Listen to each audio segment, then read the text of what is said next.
Okay, so this is what we are looking like today. I am not able to get a full picture because I don't do this on a regular. I need to get some what is that called? Lighting is freaking everything. Look. Okay, so yeah. So this is a OOTD.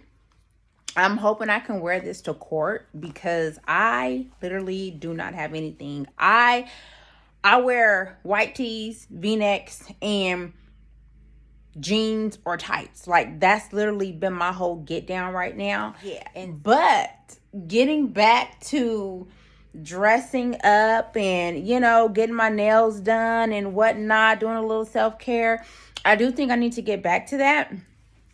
But again, it's money, and then it's my baby is in school now. Look, see, I'm so conditioned. I usually will do like the press-ons because I've had my experiences. I'm like, okay, let's just stick with the press-ons for a minute until we can actually go and pamper ourselves and actually get done what we really want to get done. Didn't work. So I was using the press-ons and dealing with my baby. I literally had to take glue with me in my purse in case they popped off. That's all bad. But that's my truth. And that's my reality. So it was like, no. So, but anyway, so this is what we're wearing today. Like I said, I hope I don't get dress coded, but I'm feeling good. So I will tap back in as soon as I get in the car because I need to focus. So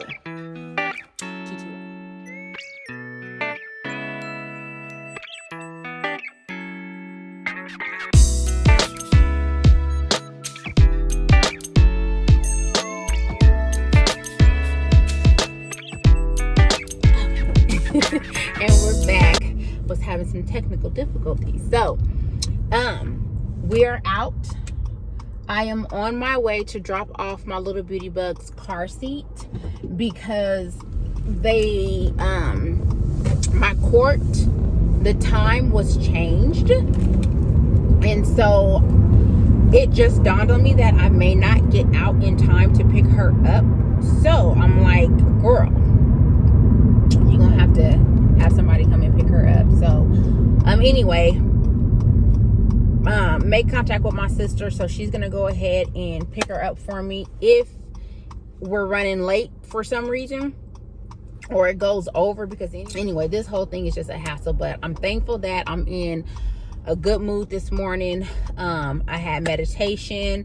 I actually sat in the bathtub and just sat with my thoughts, and so I feel really good.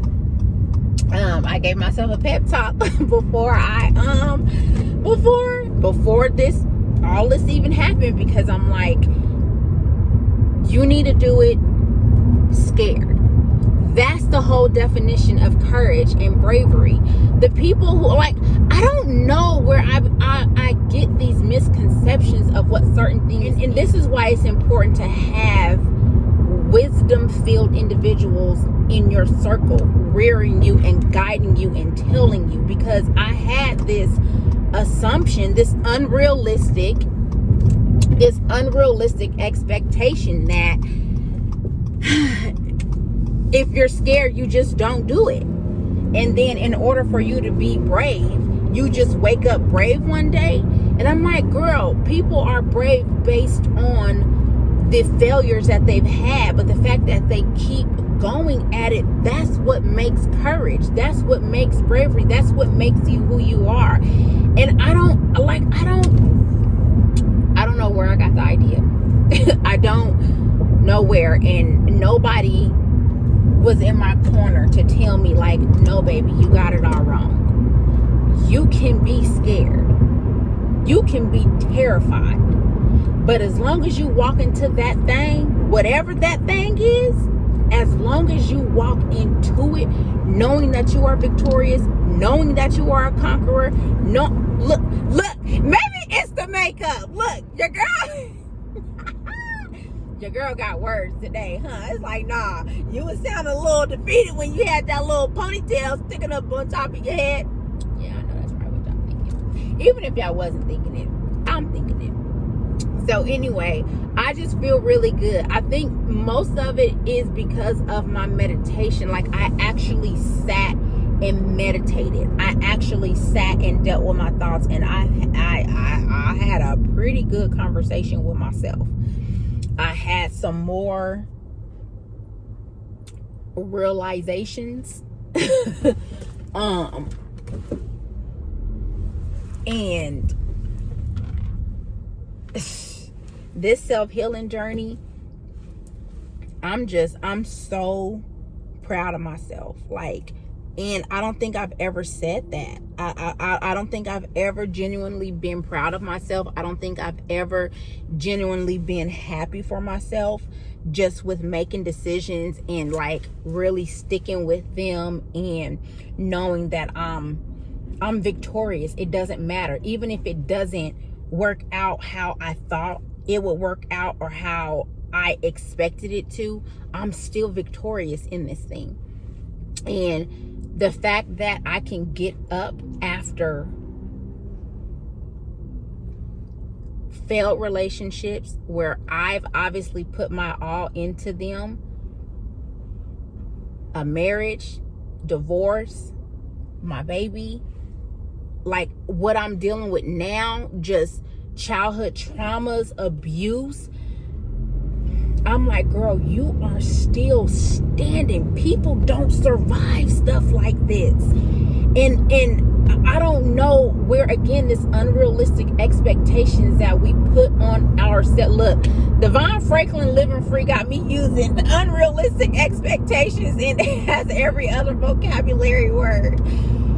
It's the expectations, and it's been so unrealistic. And so I've been trying to amount to these expectations, and it's left me depleted. It's left me questioning myself, my faith, I question I'm already a natural questioner.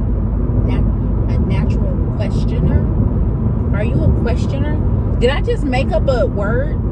No, that's probably alright. It ain't nothing new under the sun. No. Anyway, so I questioned a lot. I question a lot, period. And so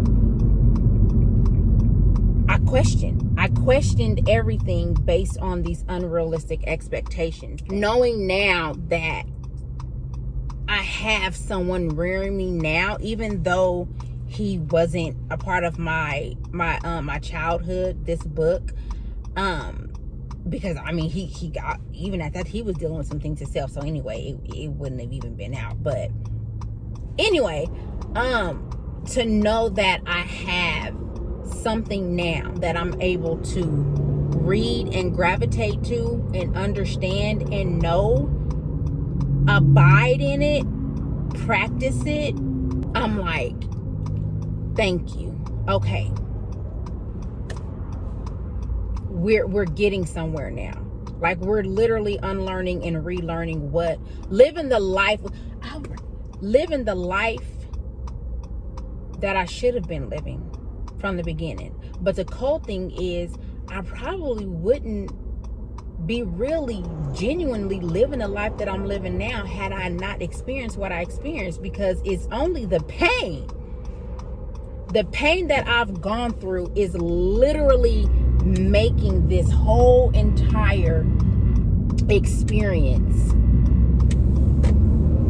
worth freaking while. Because I don't think that I would have genuinely appreciated this form, this feeling, this kind of joy, had I not been hurt so bad. The kicker to that, though, is people don't make it out of the pain. Sometimes the pain can get the best of you. Sometimes the pain will take you out. And so if you are a survivor of that pain, you better show yourself some love. You better show yourself some love. You better show yourself some gratitude. Be grateful that you are even in a position to even give thanks to the one that gave you hope that you would even get out of what you're going in. I don't even know, like, what am I? I'm so excited. I'm so excited. I'm so just filled with glee. I'm filled with glee. I'm genuinely filled with glee. I am. Right now, I just really want to focus on me really being proud of myself right now, because this is a huge step for me. And this is one of the epiphanies that I had while I was meditating. There's two parts to my custody with my daughter's father. One is a restraining order, and two is the actual custody, because he wants parental rights and he wants visitations. But the only reason why the visitations are on hold is because of some of the things he's been doing, the activity. I've put a hold on it because we've tried to do things. I pray, Father God, for the individuals on the other side of the emergency phone call. I pray that you clear the path so the paramedics can make it to their destination in a timely fashion. Bless the paramedics with the skills that you've already instilled in them so that they may perform their duties to the absolute best of their capability. Ultimately, I pray that you have your way and let your will be done. In Jesus' name, amen. So yeah, the first part is the restraining order. And I did not want to have to do it, but because he was not respecting my boundaries, and because I knew what our relationship had been before, very violent and toxic, I told, him specifically, hey, if you cannot respect my boundaries, then you will not be allowed over here. He didn't do that. He wasn't allowed at my establishment. He got to that level again, and so I had asked him to leave. He refused to leave. He continued to disrespect me. He continued to cuss at me. Just ridiculous. Just the stuff that you put up with when you don't have to. Disrespectful, rude, inconsiderate, all of that. So I'm like, okay, if this is not something that you can abide by, then this is what I'm going to have to do. So anyway, the restraining order is put in place. I have a temporary one right now. Reason being is because it has gotten very physical at one point, to where, yes, I had to take pictures because I never had like a black eye or anything like that, but definitely swollen, scratches, all of that. That I can say, but again, it doesn't matter. It starts out as pushes. It starts out with verbal abuse. It starts out like that, and then it progresses, and that's what we have to be mindful of. And so for me, this is a huge step, like I said, for me, because I don't know where we get this idea that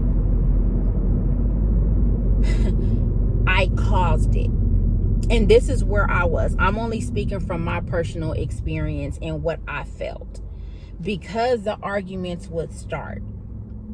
Because I felt like I provoked it.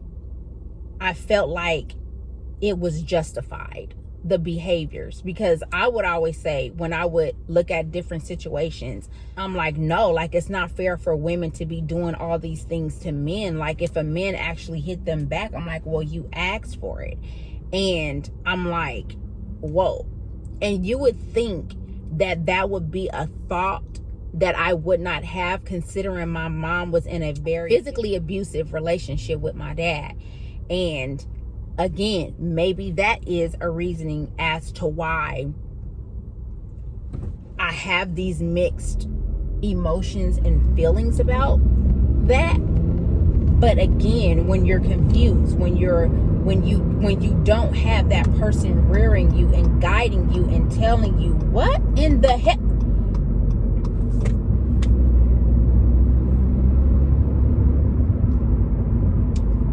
Y'all know what side of town I'm on, right? Y'all know what side of town I'm on. I'm having a good day. So what I'm not going to do is allow this to... Okay. So I internalize that as being acceptable. And then because I'm very petite, I guess I had like that short woman, that short girl's complex. Like, don't get it twisted. Like my my bite is worse than my bark. And I don't know. And that comes with insecurities. It comes with me constantly having to prove myself just in past situations. Like, it's all stemmed from insecurities. I was insecure. I was not whole within myself. And so I felt like I had to put on this facade or front.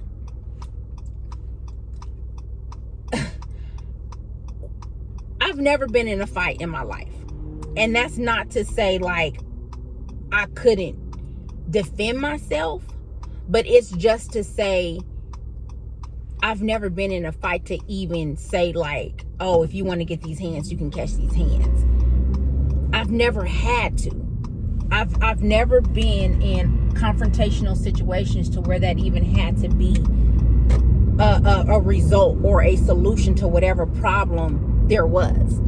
So, and then on top of that, like if we're not really clicking, and for the most part, I didn't have confrontations with that many people because I really stayed to myself.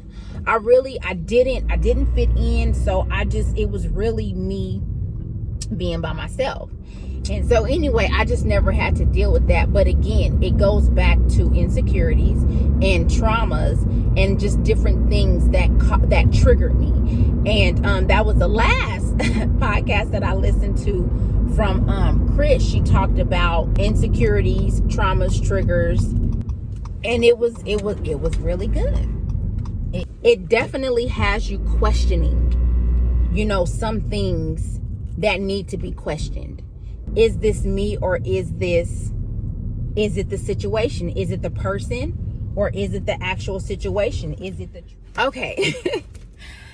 Oh my goodness, to have a support system. So I just dropped off my daughter's car seat because my sister is going to swing by and pick my little beauty bug up for me if my hearing runs over. So like this is the village. I'm about to start crying because it took me so long to get here, and to finally have a support system and not have to feel like you're still doing these things by yourself. Oh, I'm supposed to turn down that street. It's such a weight that's lifted off of you, because if it was meant for us to be doing this by ourselves, like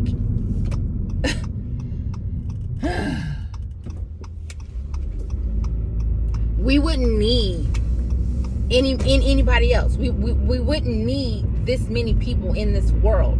If we were meant to be doing anything by ourselves, we would not need anybody. That kind of defeats the whole purpose of having a community. It defeats the whole purpose of just different people bringing different things to this world and assisting and just they done told these apartments up over here. Oh my gosh. And they're like nice condos. It really saddens me that when you come in these neighborhoods like this, there's not a four-way stop. That should have been a four-way stop back there. They don't have nothing on these corners. They just assume people are supposed to Anyway, okay, that's too much weight. See, this is the weight.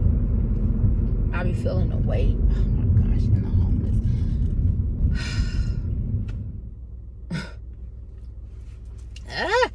Shake it off, shake it off, shake it off, Crystal. Shake it off. Shake it off, girl. Shake it, shake. Okay. This is a really big moment for me, because what we do as women, or men too, because I realize that this isn't just for women. We make excuses and we try to cover things up. We try to justify it, and it's not justifiable. It doesn't matter what. It doesn't matter who provoked you, and it doesn't matter how you were provoked. It doesn't matter, well, I was good until you did it the third time and then I just cracked, I blacked out, I this, I that. That's still no excuse. And so what we need to get to a point at doing is, if you realize that somebody is pushing you to get outside of your character, you don't need to be with them. And there needs to be someone that's strong enough in the relationship to, and then of course, all of the unlimited parking is taken. Is it one right there?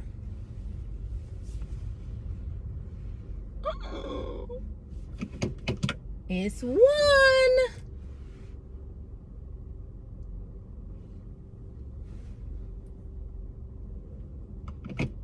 Oh wait, it's one over there too. Okay, good. I gotta walk that far. Is that one up there? It is. Look at that. Look at that.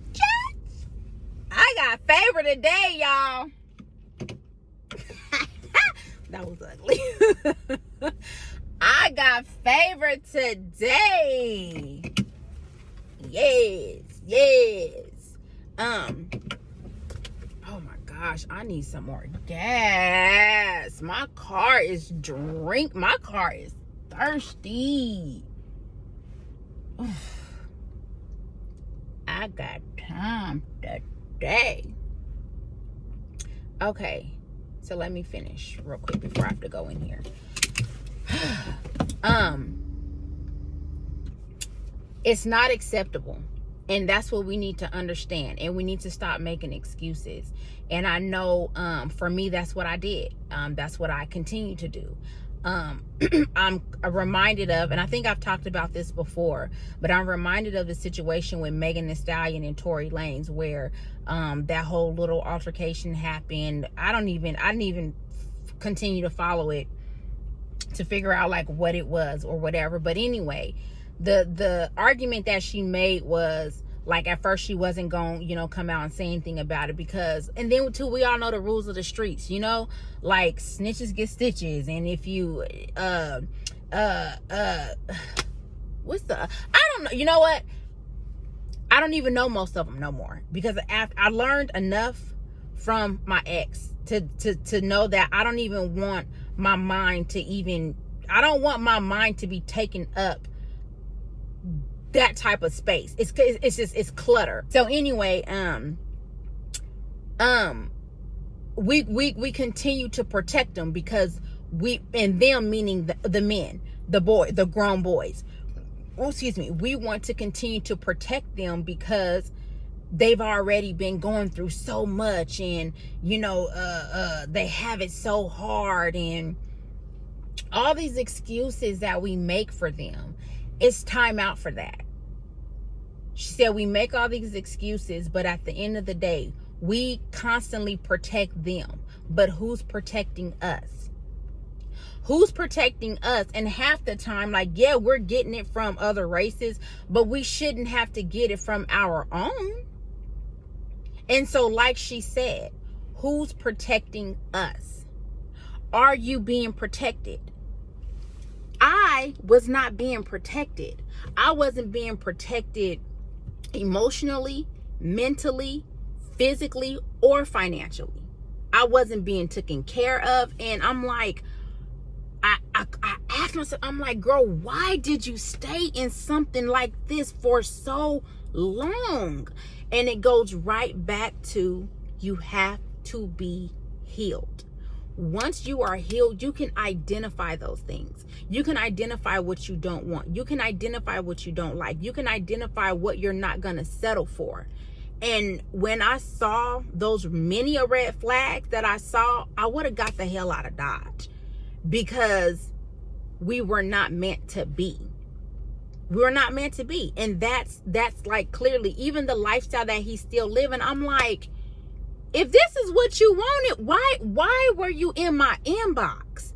You could have continued to deal with that, with what you got going on. Like, from the person that he married to like what he's doing. Yeah, I'm like, bruh, you've been lying to yourself and to me this whole time.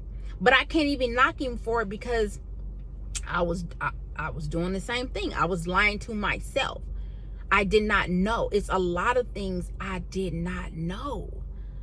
But I'm like, you knew that this was a lifestyle that you wanted. You knew when you heard what my expectations were. You knew when you saw the things that you saw, what I was willing to settle for, what I was willing to still kind of put up with. But you still, it was just a back and forth. I'm like, you saw that. You knew that I wasn't budging and changing. I was only giving you some leeway because I was trying to be a loyal girlfriend, trying to be the one that's, down for you, or trying to do this. And I'm just like, what did MJ, what is his name? The life insurance, what is his name? Anyway, he said, I'm not a ride or die. I'm gonna leave you high and dry, because he was like, you should already know. And he was just like, if you don't know by now, I'm gonna let life have you. I'm gonna let life do what life does to you. And that's my thing. When he made it perfectly clear, like, yes, I feel like I'm a ride or die because I'm going to be by your side. But because we all have a different definition of what ride or die is. I'm loyal. I'm loyal to who and what I need to be loyal to. I'm loyal to who and what I need to be loyal to. If you didn't make the cut, then you didn't make the cut. You have to find somebody else that's on your page. This is why it's important to be equally yoked, because you can find somebody that's equally yoked according to your definition of loyalty. And that's where we make the mistake.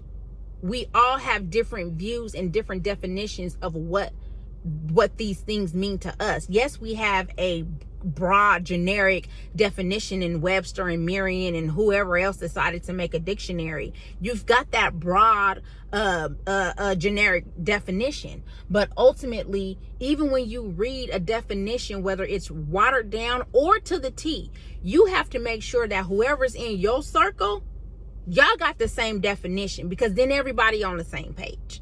And that's the thing, we're not on the same page. He will say to this day, he loved me. Loved. I don't know what it's like now, because now since actually he took me to court. To be honest, that's the kicker. He took me to court. Now, since this whole restraining order is a thing, I'm one of the ops. I'm an op. Damn the whole experience of me being there for you when you got out.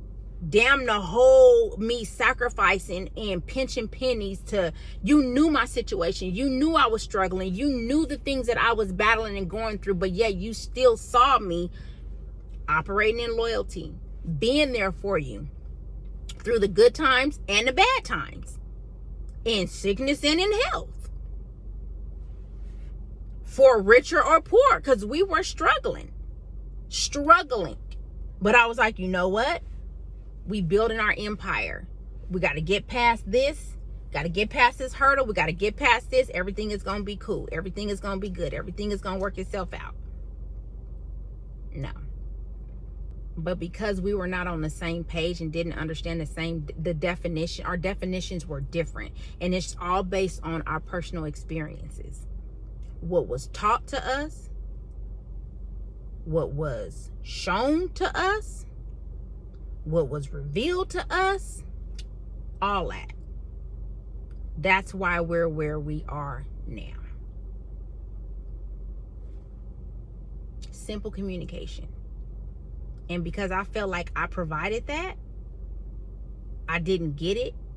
I was deceived. Anyway, we're here where we are now.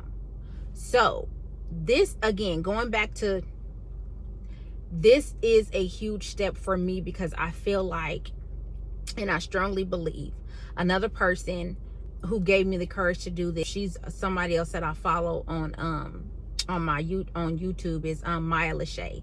She was in a toxic relationship, and she went through a situation to where, you know, things happen, and she was just like, we basically have to speak up. So she got out of that relationship immediately when it first happened. She didn't linger. She probably saw some signs or whatever, but she got out of Dodge before it got too fatal. And so when I heard her story and then Megan, I was like, wow, girl, you got some healing to do. Because the only reason why you were still even putting up with this is because you are not healed. Because you would not be putting up with this if you were healed and put together. So this is a huge step. Okay, so my phone got too hot and it completely shut off on me in my car. So I'm in the restroom right now. I'm going to go ahead and just prepare myself, my thoughts. I brought a read.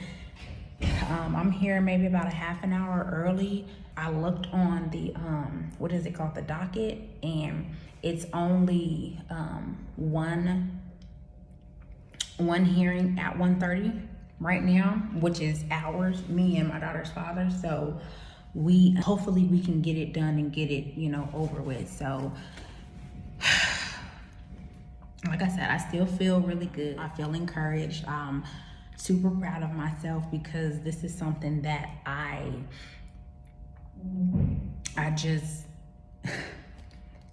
didn't even think that I would be doing. And it's more so for, honestly, I can't even say it's more so for everybody else, which it is, but it's also for me, because I'm like, you're standing up for yourself. You're standing up for women. You're standing up for mothers. You're standing up for daughters. You're standing up for sisters. Like, I know there's a slew of women who did not make it to this point, who did not. This is crazy. And when you start reading and doing research and you start hearing all of these stories, you really, it just, I'm sorry, my stomach. It's making me, look, I hope I don't got the bubble guts. I don't got the bubble guts. I don't gotta go to the bathroom. I just had to pee though. But anyway, it's bigger than us. And I even hate saying that, because when my son passed away, that's all I kept hearing. It's bigger than this. It's bigger than you. And I'm like, I want my son back. I want my baby back. I don't care how big it is. I don't care that it's bigger than me. What I want is my baby. And as you heal, you start to understand it is bigger than me. And I am accepting it. By no means is it easy. It is not easy. By no means is it easy. The work, the dedication, the patience. Anyway, I want to get a couple of pages in before my hearing. So I'm gonna go ahead and get off, because plus I don't want to be in this bathroom talking on this phone. And I didn't want to be out there talking on it either, because I mean there's nobody in here. But be encouraged and know that if you are going through a situation, it is bigger than you, and somebody needs to hear your story, because somebody is in a volatile situation. Somebody is in a toxic relationship. It could be your family. It can be a distant relative. It could be your coworkers. It could be somebody that you don't even really realize. But because there's so many people living behind these masks, you will never know. And so when you do get out here and you pay it forward, you're helping someone. You're helping some mother, you're helping a sister, you're helping a brother, you're helping in the only way that we're going to be able to get this earth healed. I know what the Bible says, I'm bad. Look, I done had a bone to pick with God, so I done put the Bible down, I done all of that, yes. Only something like, only when we call upon his name will he heal our land. And when we humble ourselves and call upon his name, only then will he heal our land. And baby, if this ain't humbling on a whole nother level, it's on another level, another level. I have been humbled. I've been humbled. And I have to say it with that type of dramatization, because I need you to get it. And even if you see this dramatization, you still really won't really understand my form of humbling, or my experience of humbling, because it's what I personally went through. But I am humbled, and I'm not done. Can you say humbling? I'm humbling. I guess ongoing. Anyway, I'm still in here talking. So I am going to just leave it at that and say you are important. You are who's ever watching, you are important. Your story is important, and it's going to help somebody, and they're going to appreciate, they're going to thank you. That's how you pay it forward, and that's how we save this land. That's how we humble ourselves so God can heal the land, because God is healing through us. God is healing the land through us. We're the vessels. We're the ones that's out here salting the sea. We have to, that's our job. So humble yourself so we can get this land healed. Okay? I don't want to say wish me luck. Just help bask in the ambiance of the outcome of this situation. Is that what I want to say? Yeah, all right, TTY. Okay, I had to send my sister a message because she was gonna go ahead and pick up my little beauty bug. But I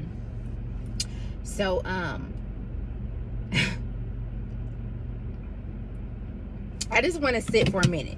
I'm in the unlimited park, so I got some time. I want to bask in the ambiance of victory. Not in a negative way, because anytime you have situations like this, no one's really victorious, because there are situations that nobody wants to be a part of. And when you have the tugging and the pulling of two parents, and you're playing tug of war with innocent lives, this is what it boils down to. So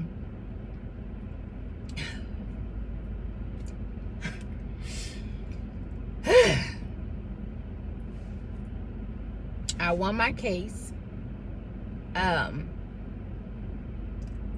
I ended up getting the restraining order, and my little beauty bug is going to have supervised visits with her dad. They were supposed to be weekly to make up for lost time. However, because he stays out of state, the court asked him, when is he available? He is available once a month. He's going to have to pay for these visits at this arranged facility, And that's where he's gonna have to go for her visits. So I'm still kind of in tears because I'm like, it shouldn't even have to get to this point. We should all be in a position and at a place in our lives where this doesn't have to be the result. But it is. So I'm not going to stay on too long because I am definitely going to have to continue to pray, continue to meditate, continue to just allow this situation to work out the way that it's going to work out, and just really have faith and trust God, because he has to show that he's ready and he really is changed. We'll see. We shall see. So I feel like this is a step forward. I feel like I can definitely move on with my life now, in a sense, because it's a door that's closed. Now the courts are involved, and I'm gonna get the support that I need. So this is good. This is good, because I did something for a lot of women right now. I stood up for what was right, and basically my attorney, so I didn't think that it was even going to work itself out, because my original attorney was not there, and the attorney who represented me, she kind of just got thrown into here. But she did good, poor thing. She was really trying to get everything, said and worked out, and it's just one of those things where it's like, okay, it still worked itself out, because the original paralegal that was supposed to be working on the things that are basically taking her place, she's no longer here, and I felt more comfortable with her being there. But I feel like the attorney who represented me, she did well. She was kind of stumbling over some things, but I'm super proud of her. I told her I wanted to take her out to lunch.